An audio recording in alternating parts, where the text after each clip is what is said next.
Right now we're starting off with a little bit of fog. I'm having a hard time finding some of our coastal cameras that are showing some fog, but you can see it's kind of misty, kind of hazy over Del Mar right now.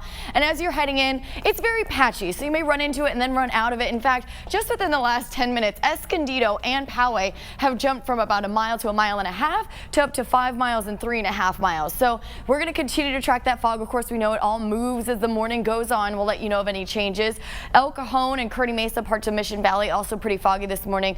Oceanside also very foggy, less than half a mile of visibility. So just leave extra time.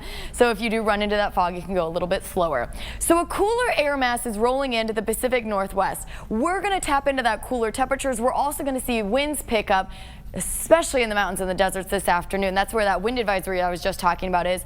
And that's the storm system we're tracking coming in Sunday. And then the second one's going to come through on Monday, bringing another round of rain and strong winds Sunday and Monday. So several days to prepare. Remember, all those trees can come falling down and the ground is already so saturated. Flooding could be an issue as this rain comes on through.